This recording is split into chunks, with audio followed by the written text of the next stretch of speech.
ಹಲವು ಮಾತೆ ನೀನು ಒಲಿದ ಪಾದವನ್ನಿಟ್ಟು ನೆಲವೆಸುವ ಕ್ಷೇತ್ರ ಜಲವೇ ಪಾವನ ತೀರ್ಥ ಕ್ಷೇತ್ರ ಸುರದ ಶ್ರೀ ಗುರು ಘೇನಿಸಿದ್ದ ಕೃಪೆ ಹಾಗೂ ಘೇನಿಸಿದನ ಜಾತ್ರಾ ಸಲುವಾಗಿ ಘೇನಿಸಿದ್ದ ಸಕಲ ಸದ್ಭಕ್ತರು ಸುತ್ತಮುತ್ತಿನ ಹಳ್ಳಿಯಿಂದ ಬಂದಂತ ನನ್ನ ಎಲ್ಲ ಗುರು ಹಿರಿಯರು ಯಾಕೆ ಬರ್ಬೇಕಾಯ್ತಂತ ಕೇಳಿದ್ರೆ ಭಗವಂತನಲ್ಲಿ ಏನು ಶಕ್ತಿ ಅದ ನಮ್ಗೆ ಘೇನಿಸಿದ ಮತ್ತೆ ಅಂತ ಸಿದ್ಧಿ ಪುರುಷ ಅದನ್ನಂತದ್ದು ನಾನು ತಿಳಿಸಿಕೊಂಡು ಬಂದಿದ್ದೀನಿ.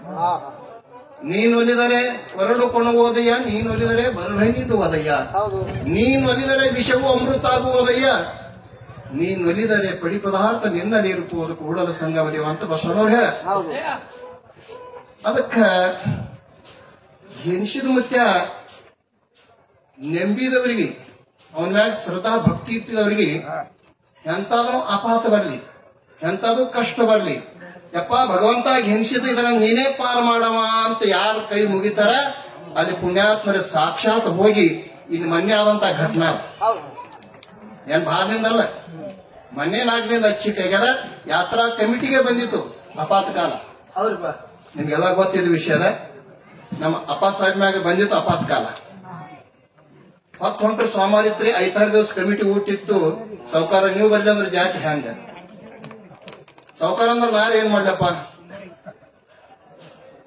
ಅದಕ್ಕೆ ಕಮಿಟಿ ಎಲ್ಲ ನಾರಾಜ್ ಐತಿ ಇವರ ಜಾತ್ರೆ ಹಂಗಾಗ್ತದ ಏನ್ ಸುದ್ದಿ ಅಂತ.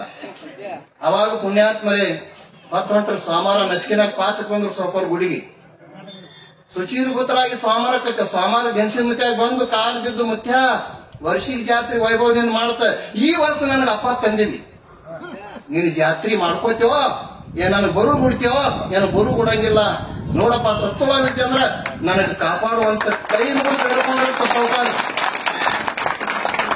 ಪುಣ್ಯಾತ್ಮರೇ ಯಾವ ದಿವಸ ಸೋಮವಾರ ಬೇಡ್ಕೊಂಡ್ರು ಸೋಮವಾರದನ್ನ ಚಂಗಿ ಬಡಿ ಘೇನಿಸಿದ ಮುತ್ಯ ಕಂಬಳಿ ಬೆತ್ತ ಭಂಡಾರ ಹಿಡ್ಕೊಂಡು ಸೊಲಾಪುರ ಅಲ್ಲೆಲ್ಲ ಬೊಂಬೈ ಹದರ್ತದ ತೊಗಡೆ ವಕೀಲ ಅಂತ ರಾತ್ರಿ ಹೋಗಿ ಬೆತ್ತ ಹೊಡೆದ ಎಬ್ಸದತ್ತ.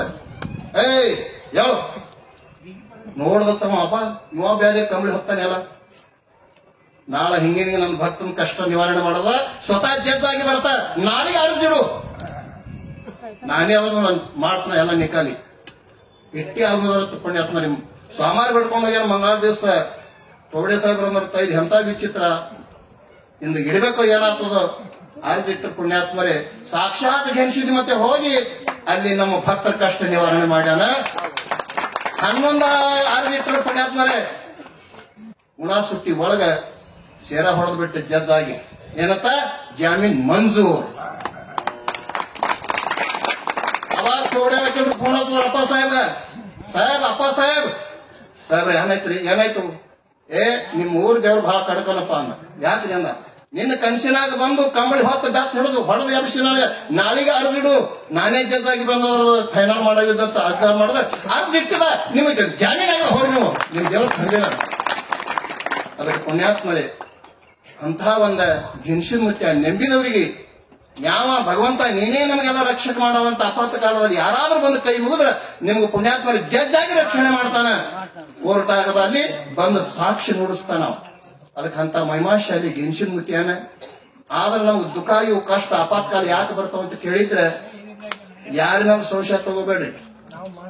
ಅದಕ್ಕೆ ಮಹಾತ್ಮ ಬಸವಣ್ಣ ಹೇಳ್ತಾನೆ, ಎಲ್ಲ ಜೀವನದಲ್ಲಿ ಕಷ್ಟ ಬಂದರೆ ನನ್ನ ಹಿಂದಿನ ಜನ್ಮದ ಪಾಪ ಎಂದು ತಿಳಿವೆನು, ನನ್ನ ಜೀವನದಲ್ಲಿ ಸುಖ ಬಂದ್ರೆ ಹಿಂದಿನ ಜನ್ಮದ ಪುಣ್ಯ ಎಂದು ತಿಳಿವೆನು. ಇದಕ್ಕೆ ಯಾರು ಅನ್ಸೋರು, ಇದಕ್ಕೆ ಯಾರು ಅಳ್ಕೋರು.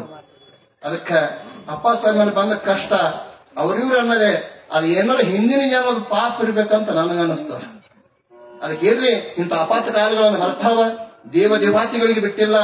ಗಂಗಾಪುತ್ರ ಭೀಷ್ಮ ಮನಸ್ಸು ಮಾಡಿದ್ರೆ ಏನ್ ಬೇಕಾಗ್ತಿತ್ತು. ಆದ್ರೆ ಒಂದೇ ಕೆಟ್ಟ ಕರ್ಮ ಮಾಡಿದ್ರೆ ಒಂದು ಹತ್ತಿ ಕಿಟಕಿಗೆ ಹೋಗುವಾಗ ಚೀಚಿ ಹಿಂಗ ಮುಳು ಅಂಟಿ ಬಿಟ್ಟಿದ್ರೆ ಅದು ಮಾಡಿದ ಕರ್ಮನಿಗೆ ಸಾಯು ಕಾಲಕ್ಕೆ ಸರ್ಪಂಚರ ನನ್ನ ಮನುಷ್ಯ ಅದು.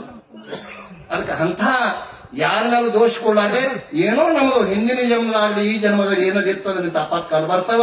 ಆ ಅಪಾತ ಕಾಲದಲ್ಲಿ ಭಗವಂತ ನೀನೇ ರಕ್ಷಣೆ ಮಾಡುವಂತ ನಿಜ ಕೈ ಮುಗಿದ್ರೆ ಅಂದ್ರೆ ಆ ಭಗವಂತ ನನಗೆ ಘೇನಿಸಿದ ಮುತ್ಯ ಸಕಲ ಭಕ್ತರ ಇನ್ನಿರುಳು ಕೈ ಮುಗಿದು ಹೇಳ್ತ ಘೇನಿಸಿದ ಮುತ್ಯನ ಸಲುವಾಗಿ ಯಾರಾದ್ರೂ ಭಕ್ತಿ ಸರದ ನೆಂಬಿಗಿಟ್ಟು ನೀನೇ ನೋಡಪ್ಪ ನನ್ನಪ್ಪ ಘೇನಿಸಿದ ಅಂತ ಕೈ ಮುಗಿರಿ ನಿಮ್ಮ ಅಪಾತ ಕಾಲದಲ್ಲಿ ಏನಾಗಿ ನಿಮ್ಗೆ ಸತ್ವದಲ್ಲಿ ಬಂದಾಗ ಪ್ರತ್ಯಕ್ಷ ಆಗಿರ್ಬೇಕು ಆ ಕಷ್ಟ ನಿವಾರಣೆಯನ್ನು ಮಾಡ್ತಾನಂತ ಮಾತನ್ನ ಹೇಳಿ ಇವತ್ತು ನನಗೊಂದು ಅಪ್ಪ ಸಾಹೇಬ್ ಬರಲ್ದರವರಿಗೆ ಗ್ರಾಮದ ವತಿಯಿಂದ ಒಂದು ಆಶೀರ್ವಾದ.